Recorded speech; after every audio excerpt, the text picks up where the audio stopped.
On s'intéresse à la belle affiche entre Arsenal et le Paris Saint-Germain. C'est le match retour que vous pourrez voir sur notre antenne. Au Parc des Princes, les Parisiens recevront les Gunners et ce sera en direct donc le mercredi 7 mai dès 18h15 GMT. Ce sera suivi d'un magazine pour tout revoir des deux soirées. Vous en avez l'habitude.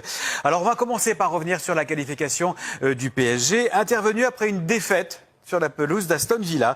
Les Parisiens ont failli revivre le syndrome de la remontada, mais cette fois ils ont tenu le choc. Et c'est ce match que vous avez retenu pour ces quarts de finale. Pourquoi est-ce que c'est ce match-là qui vous a marqué ? Parce que, certes, il peut y avoir défaite, mais le contenu de la défaite a été malgré tout donc inquiétant. Ils n'avaient pas donné ces signaux-là depuis le début de saison. C'est pas la première fois que le Paris Saint-Germain était mené, mais avec cette capacité à contenir leur adversaire et à rassurer, et surtout même intrinsèquement. Entre eux, déjà, on sentait de l'assurance. Le scénario était pourtant bien lancé avec ce 2-0, mais ils sont tombés dans de la facilité, justement, donc qui a relancé totalement l'adversaire.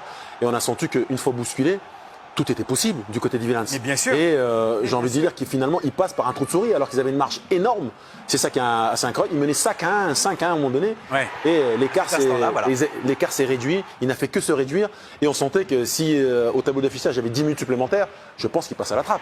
Donc c'était quand même assez surprenant comme rencontre parce que autant ils ont toujours tout maîtrisé, autant contre Liverpool qui est le match référence, le match aller où ils perdent 1-0, le contenu, on les a sentis rouleau compresseur, match retour pareil.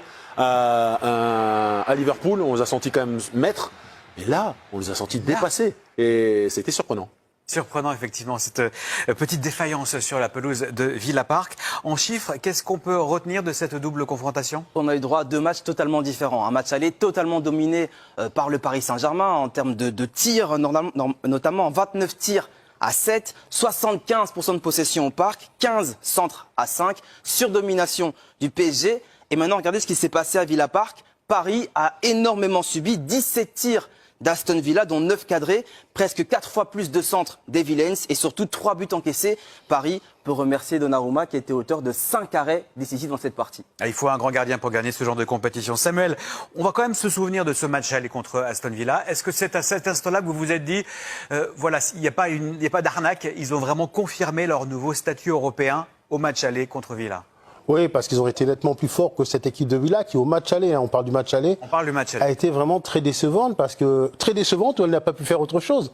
C'est un peu comme le Liverpool qui est venu au Parc des Princes, même s'ils ont gagné. Ils ont gagné, ouais. On avait l'impression que ce Liverpool ne pouvait pas faire autrement. Ils ont la capacité au Parc à mettre beaucoup d'intensité, à être très justes dans leur jeu. Et quand ils sont efficaces, c'est vrai qu'on les voit comme des favoris de cette compétition. Même si au jour d'aujourd'hui, je passe toujours le Barça un ton au-dessus, toutes les équipes qui restent en compétition. D'accord, on aura l'occasion d'en reparler dans quelques minutes.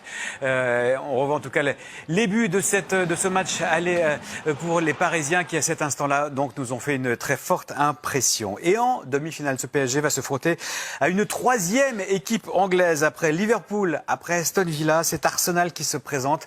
Les Gunners ont sorti le grand Real Madrid en quart et on a beaucoup critiquer la triste performance du Real, mais il faut aussi souligner bien évidemment la qualité collective d'Arsenal. Oui, ça a été un peu oublié au passage, parce que tout le monde s'est centré, pour ce qui est un peu logique. Le Real est à la fois le tenant du titre, avec des immenses stars, donc tout le monde a parlé surtout du crash du Real, mais quand le Real se crash, c'est souvent de manière spectaculaire, et en l'occurrence 4 buts d'écart à l'arrivée quand même sur les deux matchs en faveur d'Arsenal. Alors évidemment le match aller, ça a été les deux coups francs fantastiques de Declan Rice qui n'en avait jamais marqué, mais qui tirait bien les coups de pied arrêtés quand même. On le savait, mais bon, on ne savait pas qu'il pouvait marquer des buts pareils. Évidemment, ça a fait la différence, mais globalement, on avait eu une sensation étrange d'une très grosse domination collective d'Arsenal aux dépens du Real. Déjà, moi personnellement, j'ai pas jamais cru à la remontada parce que la démonstration collective était trop puissante. Il n'y avait pas les ingrédients, quoi. Oui, je voyais pas le Real avoir les ingrédients et je voyais surtout pas Arsenal être bousculé au point d'exploser à Madrid. Il fallait se méfier. Oui, bien sûr, on ne sait jamais, mais honnêtement, j'y croyais pas du tout et le match retour l'a confirmé.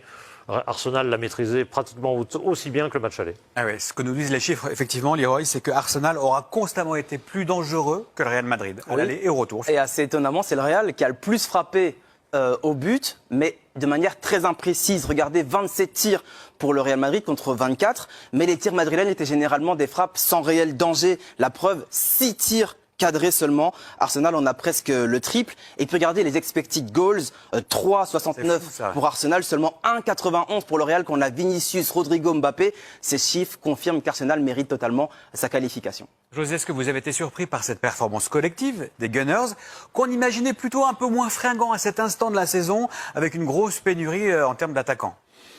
Surpris, non, parce que moi je l'avais annoncé. Non, je l'avais annoncé dans les. On va retrouver la cassette. Exactement, dans les grandes bouches. Et donc surpris, non, parce que le collectif, c'est un collectif abouti du côté donc des Gunners.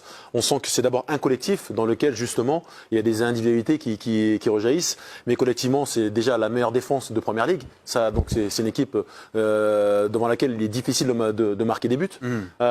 Et puis en face, il y avait un Real qui certes à 4 joueurs fantastiques, on les appelle les cas fantastiques, mais qui n'étaient pas non plus dans leur pic de forme. Mais voilà, c'était le collectif face à des individualités qui ne marchent pas collectivement, qui ne fonctionnent pas entre elles. Et sur le match aller déjà, leur démonstration de force, où défensivement, il y avait toujours la supériorité numérique des 2 contre 1 qui sont armés côté Gunners, alors qu'en face, c'était très compliqué défensivement.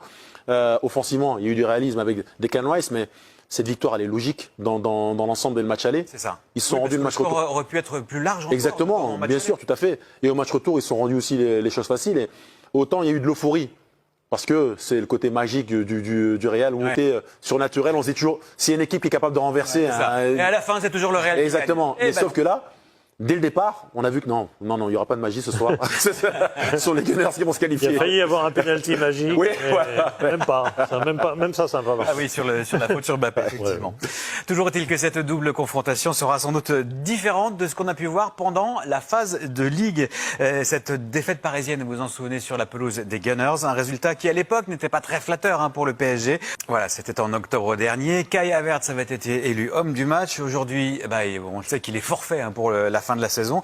Mais ça ne change en rien la force de frappe des Gunners, en tout cas sur coup de pied arrêté. On en parle depuis le début de la saison, c'est leur grande force, les coups de pied arrêtés du côté d'Arsenal. 23 buts sur coup de pied arrêté, toutes compétitions confondues. Et 15 de ces 23 buts ont été marqués sur corner. Et ça, c'est clairement une mauvaise nouvelle pour le Paris Saint-Germain, parce que cette saison, en Ligue des Champions, Paris encaisse 21% de ses buts sur coup de pied arrêté. Et plus précisément, il y a une vraie faiblesse sur corner, puisque 9 des 46 buts encaissés par le PSG dans l'ensemble de la saison l'ont été sur corner, l'une des grandes forces d'Arsenal. Oui, une statistique intéressante et apparemment capitale comme une clé du match. Et pourtant, Luis Enrique ne veut pas donner trop d'importance à cette statistique. On écoute le coach parisien en conférence de presse. Lo vamos a preparar de la misma manera que el Liverpool, que es un equipo quizás hasta con tanto potencial o más que el Arsenal. Aston Villa también es un equipo que tiene un gran potencial. De hecho, todos los equipos de la Liga Francesa tienen un gran potencial en Coupe de Pied Arrêté y la mayoría de equipos. Y nosotros no planifico el equipo en función de esas características, pero es evidente que hay que ser competitivo en todos los sectores del juego.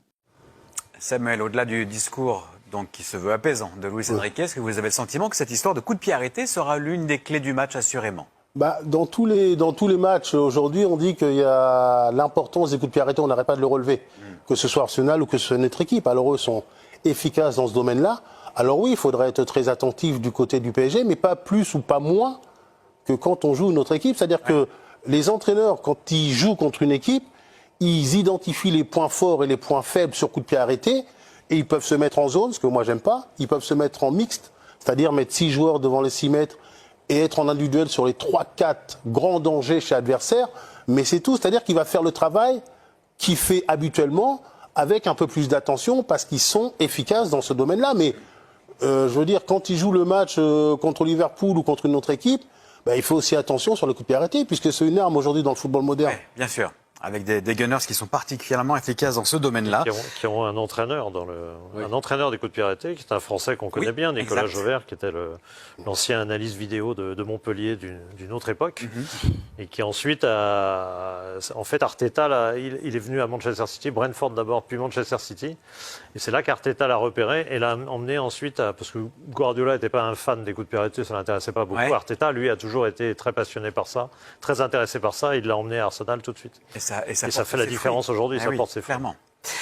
Autre clé du match, l'importance des latéraux parisiens, particulièrement décisifs depuis le début de cette compétition. C'est peut-être l'une des forces les plus sous-cotées du côté du Paris Saint-Germain. Évidemment, les latéraux, tous les 2 buteurs face à Aston Villa.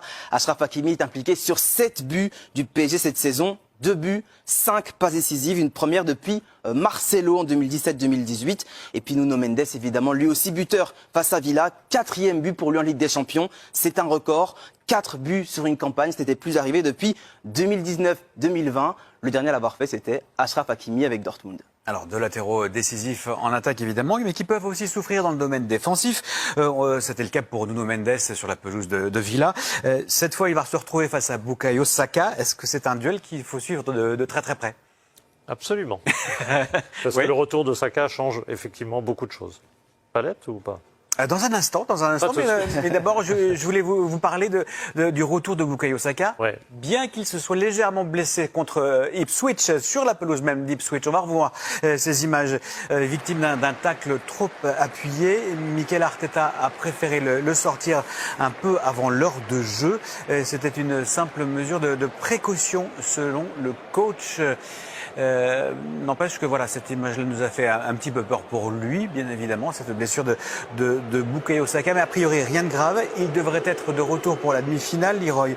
Et on sait à quel point, Philippe le disait à l'instant, il est important. Ah oui, il fait une super saison. C'est carrément lui qui portait les Gunners en ce début de saison avant de se blesser. Bukayo Saka, 11 buts pour lui, 14 passes décisives, toutes compétitions confondues. Sur les 11 buts, il y en a 5 en Ligue des Champions, dont 1 la semaine dernière face au Real Madrid. Donc on voit qu'il a retrouvé son efficacité, mais il n'est pas encore à 100%, Bukayo Saka. Seulement 2 buts en 6 matchs et aucun match joué complètement, pardon.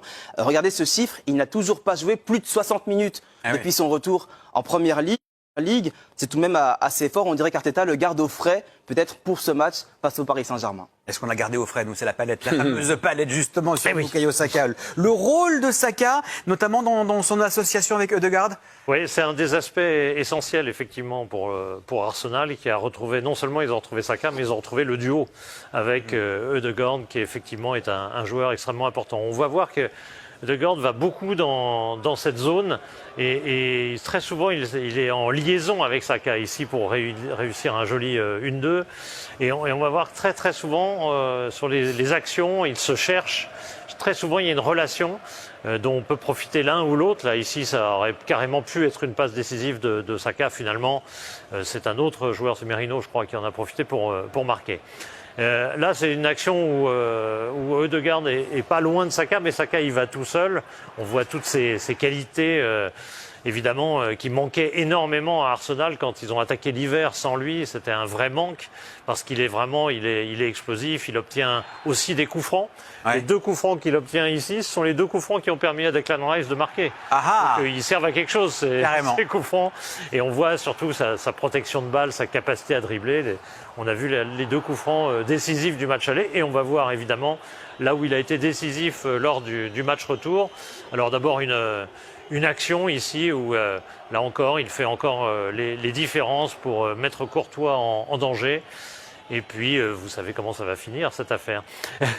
Parce que lui, évidemment, il va être totalement décisif. On voit cette action qui est une longue action et son déplacement intéressant, où il vient petit à petit, un petit peu dans l'axe, et va tout d'un coup faire un appel foudroyant pour réussir à piquer le ballon devant le gardien.